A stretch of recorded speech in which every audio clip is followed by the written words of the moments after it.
Separating from your partner is one of the hardest things you can go through in life. Breaking up a family when you have children adds even more layers of emotional difficulty. Welcome to the Separation Guide podcast. I'm Kate Russell, and in this episode, I'll be learning how to help children navigate separation and divorce. When you have children, you can spend a lot of time questioning if you're doing it right. We want the best for our kids. We want to protect them and set them up to be successful, resilient, well-rounded humans. Putting children through a family separation isn't something anyone ever wants to do. So, how should you approach it if it happens? What should you tell your kids and when? How can you understand what your kids need and help them navigate their new normal? To help me answer these questions, I spoke to Bron O'Loan. Bron is a passionate family lawyer from Sydney. At her firm, O'Loan Family Law, she assists with parenting issues, property settlements, child and financial support, and divorce order applications. She's previously been a guest on our podcast to discuss parental alienation, and I invited her back to talk about her recently published book, The Splits: How to Help Your Kids Navigate Separation and Divorce. I started by asking Bron about her background. Yes, look, I haven't always been a lawyer, and I always get asked this question because I think that people always expect their lawyers to have come straight out of school and then straight into uni and then straight out as lawyers. My background was actually in primary school teaching. Wow. Which I dearly loved. I loved it, Kate. I really enjoyed it. But I did want to go off and do something different. And I found when I started in law many years later, and I started working in family law, that wow, the experience from teaching just couples so well with what I do for a living and what I do on a day-to-day basis working with parents and children. So it was a very, very good background to have. I would recommend it if anyone was looking to use that as a career change option. I think that sounds amazing. So you obviously have a real understanding of children. Yeah, look, I do, Kate, and I also having my own three children, that always helps, of course. Yeah. But yeah, just understanding the different development stages that children go through, and also what parents go through as well with kids. You know, you spend a lot of time as a teacher speaking to children. Usually they're happy discussions. The discussions that I have as a family lawyer now are usually not happy discussions. But interestingly, they're all the same kind of issues that come up about children. And what made you decide to make that career change from primary school teaching to become a lawyer and then to practice family law? Well, yeah, that's an interesting question. I'd always wanted to be a lawyer, and it got to a point in my life where I thought, you know what, I'm going to do this now. I've got the time to do the extra study and move on. I wasn't always a primary school teacher. I also worked in the corporate sector for a while and as a lecturer at university. And it just got to a point where I thought I'd always wanted to be a lawyer. So I'm going to get going and start that career. And then when I actually started to think about what kind of law I wanted to specialise in, which is something that you go through when you're studying law, it's always good to have a specialisation, I feel. It just became a no-brainer to me, Kate, that it would be family law because it's law for humans. It makes me happy to think that I'm assisting people to move on with their lives. Mm-hmm. And that emotion is really important to me as well, because as I said before, that humanness is something that drives me in my everyday life. So I thought that I could find that in family law, and I certainly have found that. And the other thing I loved about family law, which drew me to it, was that there's a lot of advocation that goes on, and you can get in there and get into court and actually stand up and speak, and that interested me as well. So it's been a good merge of a couple of different careers for me. Well, you've also found some time to write a book. So last year you released The Splits: How to Help Your Kids Navigate Separation and Divorce. On top of starting your own firm and having 3 children of your own, Bron, what made you decide to write a book to support parents and children in separation? So Kate, what I did at first, when I first started the idea of writing the book, I've thought this is going to be a really good way for me to get my name out there and to show people or potential clients that I know what I'm talking about. So I started to research the book, and as I started to work through the process, I began to also realize that this information will be so helpful for parents or for people who are separating, because it brings a realness to what actually goes on in the process. And I also found that I, of course, had to, I was repeating myself a lot with the kinds of things that I was saying to clients. And my view was that a book like this would be a great resource to be able to get separating parents to a point where, at least to that first stage, where they could understand, well, how is our separation going to impact our kids, and what should we be thinking about, whether we're talking to each other or not, whether I'm talking to my ex or not, what should we be thinking about our kids, and how are we going to get them through this process? Because at the end of the day, we know that there absolutely are impacts on children when parents are separating. Sad, but true. I'd like to talk to you, Bron, about some of those ideas and suggestions and strategies that you touch on in your book that are going to be helpful for our listeners. Do you have some suggestions about how parents might approach their initial chat with the kids about separating? Is that something they should bring up early when they're planning to prepare their kids, or is it best to wait till they have a clear idea of what life's going to look like once they've separated? Do you know what, Kate? It's actually really hard to know, and it depends on a lot of different things, including the ages and stages of your kids, where they're at. Mm-hmm. But look, this is my view on it. If you're lucky and your situation is amicable, and perhaps you've already started to discuss the big stuff with your ex, for example, where you're all going to live, splitting of your assets, who's keeping the family dog, all of those kind of things. If you've been lucky enough to have that discussion, then you should absolutely start sharing that information with the children so they know what's going on at the point of separation. It's one of those things where kids worry about what their new lives are going to look like, and you're not in a silo when you're separating from your partner in a family environment. Often kids are well aware of the situation. I'm not, Kate, talking about, kids under 4. They're really, it would be hard to have a conversation with children of that age. But as children are older, they do become aware of that there are things that are happening. So it is best to raise it with them and let them know what's going on. They want to know things like, if mum and dad are separating, am I going to get to see my relatives from both sides of the family? Am I going to have to change schools and get new friends? Am I going to be able to go and visit our family friends at Christmas time like we always do, or is that all finished now because mum and dad aren't together or my parents aren't together? So all of those things that I'm talking about now, I think the common theme that runs through all of those concerns for kids is essentially a fear of change, right? Like if you boil it down to the one thing, it's about kids being concerned about change. If you don't know the answer to all those questions, and you've spoken to your kids already, how can you approach those things that you don't know the answer to when they ask you about it? Yeah, that's a good question. In my view, it's important to be able to be very open and honest with your children and to let them know what's going on. And I would be saying to children, and I always say this to my clients as well, let your kids know that it's okay for them to ask questions. Mm-hmm. Ask away. But also let them know that they may not get all their questions answered because you may not know the answers to those questions yet. And also, they may not get the answers that they want to hear either. So, for example, Dad, where am I going to live? If you and Mum are separating, where am I going to live? And if Dad doesn't know the answer to that yet, he needs to share that with the kids and say, well, Mum and I haven't actually made a decision about that yet, but as soon as we have made that decision, you will be the first to know. So it goes back, I think, to the change idea again, to help kids to understand that it's okay to feel a little bit uncomfortable. It's okay to perhaps not know exactly what's going to happen next.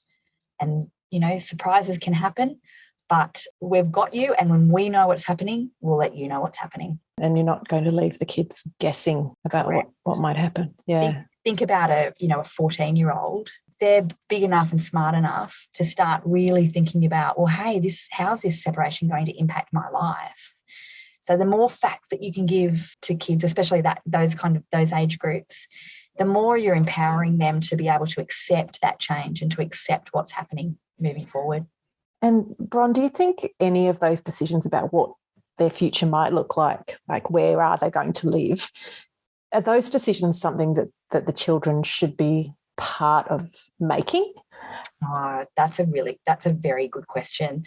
Look, I'm not sure if everybody would agree with me, or people who are listening to this would agree with me, but from my experience as a family lawyer, I think that there's a lot to be said for parents not putting pressure on children to make those big decisions. Right. There's a big weight on a child's shoulders when a parent says to them, who do you want to live with? Mm. That's a very big weight because, usually in most cases, unless there's been difficulties such as family and domestic violence in a relationship, or even if that does exist, usually the kids still love both of their parents. Mm. So I want to live with both of you. Yeah, and they don't want to hurt one parent's feelings. So if mum comes to their daughter and says, who do you want to live with? The daughter's going to feel that pressure to not upset mum. Yeah. And that weight on a child's shoulders, I think, is not a good place to put a child in.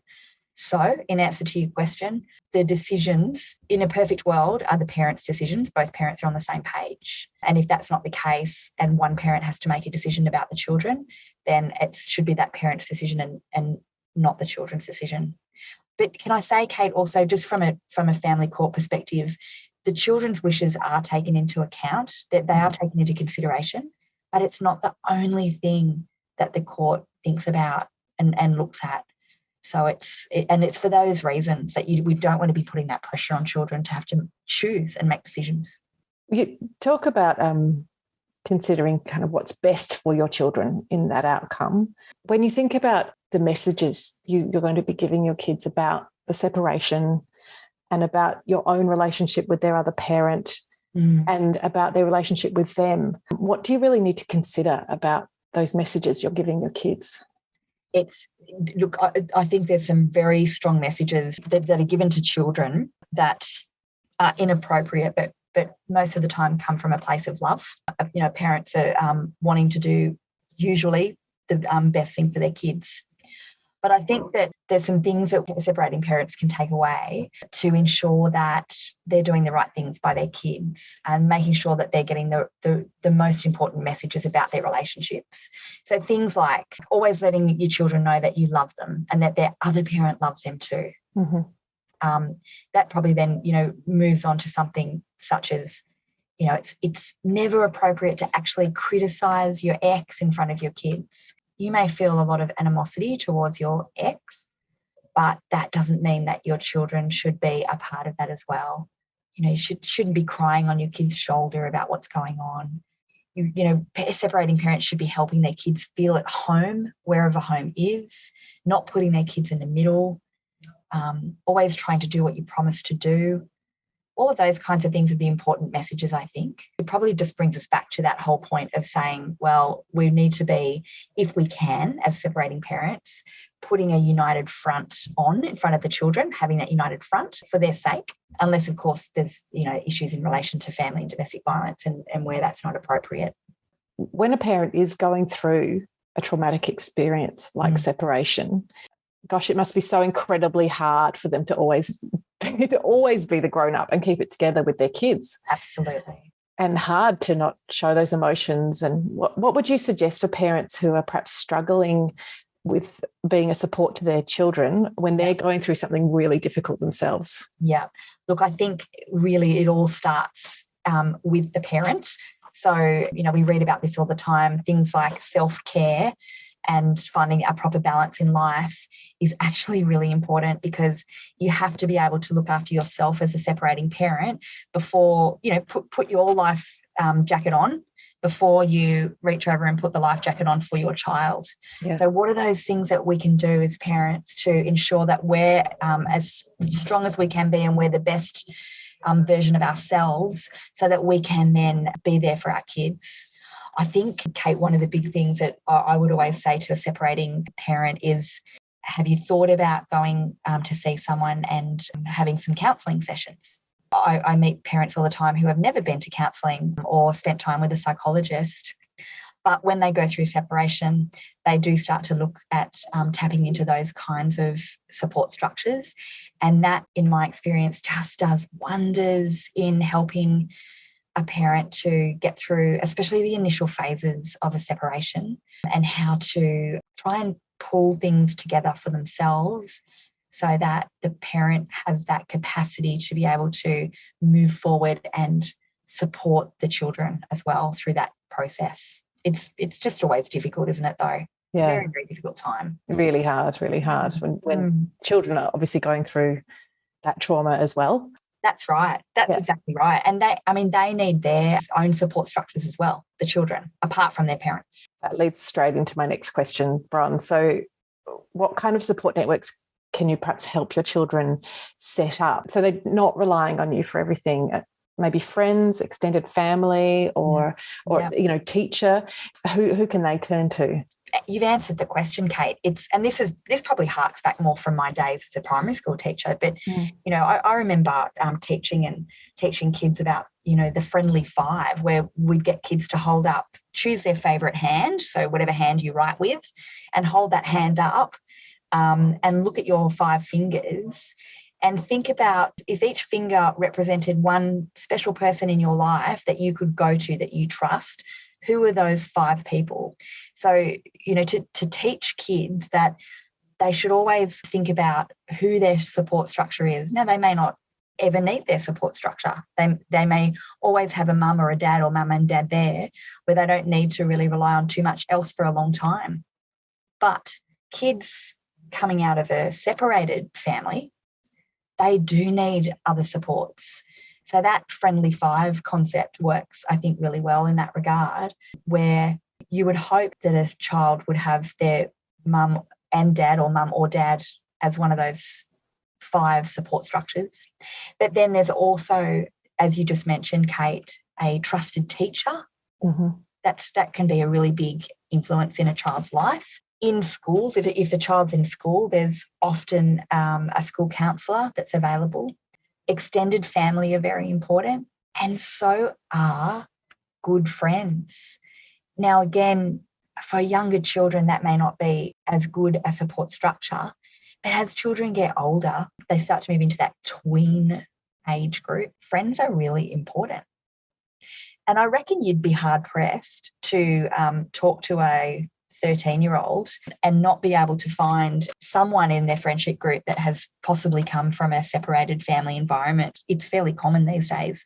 So kids are able to touch base with other kids who have been through a similar situation, and that always helps to, for all of us, doesn't it? It helps to have people who have been through a similar situation to you so you can discuss that. But I guess ultimately at the end of the day, depending on the support that's needed, I would always advise a separated parent, if their child is struggling, to always seek professional help, whether that be in counselling or a psychologist. And you can go and get subsidised visits from your local GP. You can start off with 10 visits that are subsidised to go and see a local counsellor or a psychologist. And wow, what a gift to give to your children, to be able to say to them, I found a person that you can just have a chat to and just talk about what's going on. And mum and dad don't need to know what you're talking about. You can just have a chat to this person. Those kinds of supports are important. Yeah, amazing. And I think children, even knowing that person is there, almost takes some of that pressure off. Yes, I agree with you. Just knowing help's on the way. Yep, absolutely. It's like there's a little flag there that they know they can just raise and say, okay, I need to go and see my person now. Yeah. Which is great. And, I think going through COVID and all of that kind of thing as well, I reckon kids these days, oh my God, I sound old saying that, don't I? Kids these days, I reckon kids these days are they're very aware of support structures now. They're aware of mental health issues and what anxiety feels like or looks like, and that if you're not feeling okay, that it's a good idea to reach out and talk to someone about it. Kids are becoming more and more aware of that as it's becoming a very much an acceptable thing to do. They're much more open than perhaps we were when we were younger. Yeah, I think so. So speaking of COVID, Bron, we do hear a lot about the new normal now, that we're in the new normal after COVID. And I know that that's the term you've used as well to talk about the new normal. How do you think parents can paint the idea of a new normal in a positive way for their kids? Yeah, look, I love talking on this topic because, as you said, COVID's just turned everything on its head, hasn't it? And we've all had to turn around and say, all right, how do we spin a positive out of this? And if we bring that back to separation, what is the silver lining of separation? What positive aspects can come out of that for kids? And I talk a lot about the fact that separation actually can help to build resilience in your children, but it doesn't just happen. We as parents have to stand by them and guide them through that and help to teach them things like, and this is in my mind what helps to build resilience, things like teaching them courage and to be grateful, to have empathy for other humans. It's very important for kids to know how to be self-aware, which I guess harks back to talking about, support and knowing if they need that. So to be self-aware. And I think probably the biggest one there is responsibility, to teach children to be responsible. I always think of this, one day my kids, they're going to have to push through difficult times themselves. I mean, yes, they've gone through COVID and everything, and that's been very difficult. But as they become adults, that there will be other difficult times that they're going to have to face. I imagine that my kids one day may have to shelter their own children from something. So we're talking about my grandchildren. My kids may have to do that. That they need that strength of character to be able to accept that responsibility for their time and their actions and their feelings. So it's all about being accountable, and that builds responsibility for them. So I think it's having those conversations with the kids to understand those different values that they can learn that will ultimately help them to build resilience. It's something that I write about a lot, about building that resilience, and how important it is for kids to know and learn that from us as parents. Bron, how do you think we can talk about the future with our kids and talk about the time after the separation in a positive way? I think that kids have to be masters of their own environment and to know that they have the resilience, that word again, to be able to move on and grasp their life and move forward openly and positively. So I think we have to talk to our kids, particularly parents who are separating, need to remind their kids that there is life after separation and that this life is theirs to be able to move forward and do what they want to do with a whole lot of love and support around them and surrounding them no matter what happens. I think that that's the important message that kids can take away from, what's been happening and what is happening in the world. And also if it's, closer to their own backyards, i.e. if they're family is separating, which, for a lot of kids would be possibly one of the worst or biggest things that may have happened to them in their lives to date, that they know that they've got that strength of character to be able to move forward with their lives and know that they've got people that love them. Thank you so much for your time today, Bron. You've just given us so much useful and meaningful information for parents. And thank you so much for being part of our network. Kate, thank you very much for having me. I've really enjoyed it. I always love talking about anything to do with parenting and family law and separation. I think it's what I live and breathe. So I love talking about it. So I'm very grateful for the opportunity to have a chat today. Bron O'Loan. Every family is different. People parent in different ways, and you'll approach separation with your children in the way you feel is best. If Bron's approach has resonated with you and you'd like to find out more from her about helping your kids through this tough time, you can find a link to purchase Bron's book in the episode show notes. If you found the information in today's podcast useful and you'd like to learn more about your options in separation, or you want to be put in touch with professionals who believe in de-escalation and court as a last resort, please go to theseparationguide.com.au and complete our 3-minute interactive Q&A.